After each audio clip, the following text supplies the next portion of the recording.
جب پہلی دفعہ مدینہ شریف کا بلاوا آیا، واقعہ بڑا عجیب ہے۔ ہوا یوں کہ میرے کچھ دوست تھے، وہ پاسپورٹ بنوانے کے لیے جا رہے تھے، تو مجھے کہنے لگے کہ ہم پاسپورٹ بنوانے جا رہے ہیں، تم بھی چلو۔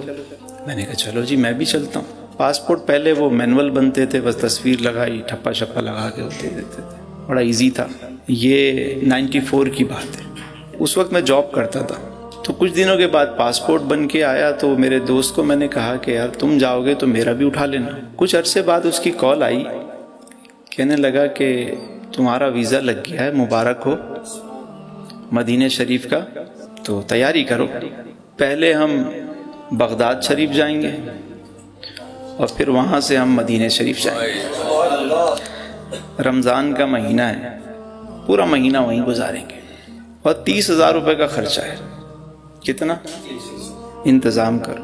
اب میرے پاس 1 روپیہ بھی نہیں، اس مد میں کوئی میں نے جمع کیا ہوا۔ میں جب آفس پہنچا، بیٹھا ہوا ہوں، شاہ صاحب کبھی رو رہا ہوں، کبھی ہنس رہا ہوں۔ اب وہ جو میرے کلیگ تھے، وہ آئے، کوئی دیکھ کے جا رہا ہے، کوئی یہاں سے دیکھے، کبھی یہ رو رہا ہے بیٹھ کے، کبھی ہنس رہا ہے خود ہی۔ تھوڑی دیر کے بعد میں نے دیکھا وہ سارے جمع ہو کر آ گئے، کہنے لگے خیریت تو ہے آج میاں، کبھی رو رہے ہو کبھی ہنس رہے ہو۔ میں نے کہا مسئلہ یہ ہے کہ ایک خوشی کی خبر ہے اور ایک ذرا سی افسردہ کرنے والی خبر ہے۔ کہنے لگے پہلے خوشی والی خبر بتاؤ۔ میں نے کہا خوشی کی خبر یہ ہے کہ مدینے کا بلاوا آ گیا ہے۔ کہنے لگے پھر پریشانی کس بات کی ہے؟ میں نے کہا پریشانی یہ ہے کہ جانے کا اسباب نہیں ہے، بس۔ میں نے کہا، کہنے لگے کہ بلاوا آیا ہے تو انتظام بھی وہی کریں گے۔ میں نے کہا پھر بھی انہوں نے مجھے ایک ڈیڈ لائن دی ہے کہ اس تاریخ تک پیسے پہنچاؤ، میرے پاس تو پیسے ہی نہیں ہیں۔ خیر وہ چلے گئے۔ تھوڑی دیر کے بعد میں نے دیکھا پھر وہ سارے آ گئے، کہنے لگے کہ تسلیم بھائی، ہم لوگوں نے ایک کمیٹی ڈالی ہے 1000 روپے کی ماہانہ پہ، تو ہم تو سوچ رہے تھے پہلی کمیٹی ہم میں سے کوئی لے گا، لیکن ہم نے فیصلہ کیا کہ پہلی کمیٹی 20,000 روپے کی آپ کو دیتے ہیں۔ نہیں ہزار سفر پاس کہاں کا منصب کہاں کی دولت، قسم خدا کی یہ ہے حقیقت، جنہیں بلایا ہے مصطفیٰ نے وہی مدینے کو جا رہے ہیں۔ اب 20,000 روپے ہو گئے، میں نے 20,000 انہوں نے 2-3 دن میں مجھے دیے، میں خوشی خوشی لے جا کے میرے کارواں کو میں نے پیش کیے۔ میں نے کہا سائیں یہ 20,000، کہتا ہے باقی 10,000۔ میں نے کہا وہ تو نہیں ہے، کہنے وہ بھی انتظام ہوگا، بس جیسے ہو جائے مجھے پہنچا دینا۔ چلو کچھ آسرا تو ہوا جانے کا۔ اب دل مطمئن ہو گیا، اب تیاری شروع کیا کرنی، خوشی میں نیند نہ آئے، مطلب بس رات کو بھی وہی سپنے وہی چیزیں کہ بس جا رہے ہیں۔ جس دن روانگی تھی تو وہاں میرے دوست یار آئے، سارے جمع ہو گئے، سب کو پتہ چل گیا بھائی۔ ان دنوں تو مطلب مدینہ شریف یا حج پہ جانا مطلب اس طرح تو قافلے نہیں بنتے تھے کہ جیسے اب ماشاءاللہ ہر کم لوگ جاتے تھے۔ تو وہ ہوا یوں، جب میں جانے لگا، چونکہ پہلے بغداد شریف جانا تھا تو ہم نے کپڑے پہنے ہوئے تھے، احرام پہنا ہوا نہیں تھا، تو میرے ایک دوست نے میری جیب میں کچھ ڈال دیا۔ میں نے کہا کیا ہے؟ کہنے کچھ نہیں بس خیر ہے۔ میں نے کہا ٹھیک ہے۔ ایئرپورٹ پہنچے تو میرے ایک بھائی صاحب ہیں، انہوں نے میری دوسری جیب میں کچھ ڈالا۔ میں نے کہا کیا ہے یہ؟ کہنے کچھ نہیں بس ٹھیک ہے۔ اب میں جب اندر گیا ایئرپورٹ کے، امیگریشن کا سارا پروسیس کمپلیٹ ہوا، میں جا کے بیٹھا، تو میں نے جا کے جب سارے کام سے فارغ ہوا، میں نے کہا جیب میں دیکھوں تو صحیح کیا ہے۔ ادھر ہاتھ ڈالا تو یہاں سے 5,000 روپے نکلے، اور ادھر ہاتھ ڈالا تو یہاں سے 5,000 روپے نکلے۔ 20 پہلے مل چکے تھے، 5 اور 5 30 پورے میں نے اٹھائے، خوشی خوشی۔ میرے کارواں بھی اندر تھا، میں نے کہا یہ لیجئے جی، ہو گئے۔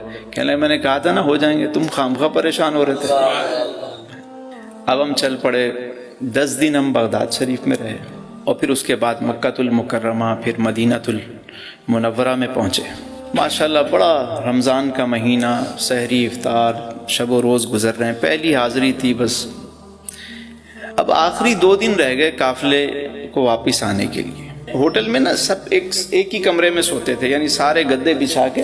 پہلے تو وہ ایسے ہوٹل میں بس وہ سب ایک کمرے میں تقریباً 10 افراد 15 افراد، بڑے بڑے کمرے، جیسے یہ سب نے گدے ڈالے بس لیٹ گئے، اس طرح قافلے وہاں جا کے ٹھہرا کرتے تھے۔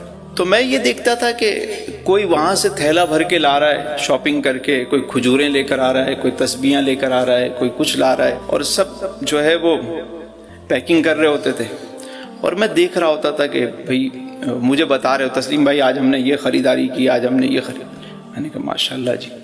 میں سوچ رہا ہوں کہ یار میرے پاس تو پیسے نہیں ہیں کہ میں کوئی خریداری کروں، چلو کوئی بات نہیں، یہاں آ گئے یہ کم ہے کیا۔ لیکن کہیں نہ کہیں انسان کے ذہن میں ہوتا ہے کہ یار گھر والوں کے لیے کوئی کھجور پانی کوئی تسبیح لے کر ہی جائے، بندہ آیا ہے تو کوئی کھجور بھی مل جائیں، چیزیں بھی مل جائیں۔ تو میں فجر کے بعد مسجد نبوی میں بیٹھا ہوا ہوں، نماز پڑھ کے میں اپنے معاملات سے فارغ ہوا تو دعا مانگ رہا تھا، آنکھیں بند تھیں، دعا مانگ رہا ہوں۔ جیسے ہی میں نے آنکھیں کھولیں تو میں نے دیکھا میرے ایک دوست وہاں بیٹھے ہوئے میرے سامنے، اور مجھے ٹکٹکی باندھ کے وہ دیکھ رہے ہیں کہ یہ کب دعا ختم کرے تو میں اس سے سلام دعا کروں۔ میں دعا کروں، میں ارے ماشاء اللہ حاجی صاحب کیا حال ہیں؟ کہا ارے تسلیم بھائی آپ کب آئے؟ میں نے کہا بس کرم ہو گیا جی، میں بھی آ گیا یہاں پہ۔ اچھا، بات چیت ہوئی۔ اس کے بعد جب وہ جانے لگے تو انہوں نے میری جیب میں کچھ ڈالا۔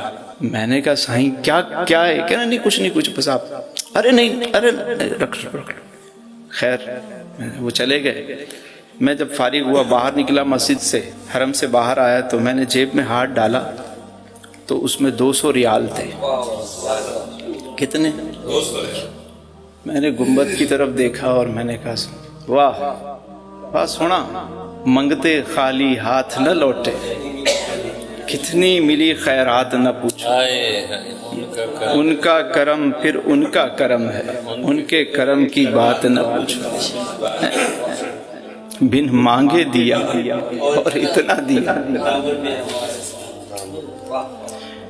جا کے خریداری کی، تسبیح بھی خریدی تو کھجور بھی لی تو ساری چیزیں، میں بھی تھیلا بھر کے اپنے کمرے میں لے آیا کہ بھائی شاپنگ ہو گئی ہماری بھی۔ اب اس سے آگے کی بات سنیں، شاپنگ بھی ہو گئی، بغداد شریف بھی، مدینہ شریف کا سفر بھی ہو گیا، سب چیزیں ہو گئی، اور مدینہ کی جدائی اپنی جگہ کے قافلہ جو ہے، جب ہم واپس ایئرپورٹ میں آ گئے، سارے معاملات سے فری ہو گئے، تو میر کارواں نے کہا کہ بھائی سارا حساب کتاب کرنے کے بعد فی کس پر پرسن 2700 روپے جو ہے وہ بچے ہیں، تو جو لینا چاہتا ہے وہ لے لے، اور جو نہیں لینا چاہتا تو کسی بھی کار خیر میں ہم اس کو استعمال کر لیں گے۔ میں نے کہا بھائی مجھ سے زیادہ مستحق کون ہوگا، میرے پیسے مجھے دے دو۔ انہوں نے 2700 روپے مجھے دیے۔ آپ یقین کریں کہ جب میں چلا تھا میرے پاس بلاوا آیا تو 1 روپیہ نہیں تھا۔ میں جب مدینہ شریف سے واپس آیا تو میری جیب میں پیسے بھی تھے، خریداری بھی کی، سارا سفر بھی، اور اس کے بعد وہ دن ہے اور آج کا دن ہے، وہ دن ہے اور آج کا دن ہے، کبھی کسی سے مانگنے کی ضرورت نہیں پڑی۔ بن مانگے ملا اور اتنا ملا کہ دامن میں ہمارے سمایا نہیں۔ بس حضور سے سچی محبت رکھیں، وہ اپنے غلاموں کو کبھی تنہا نہیں چھوڑتے۔ بے شک فریاد امتی جو کرے حال زار میں، ممکن نہیں کہ خیر بشر کو خبر نہ ہو، واللہ وہ سن لیں گے، فریاد کو پہنچیں گے، اتنا بھی تو ہو کوئی جو آہ کرے دل سے۔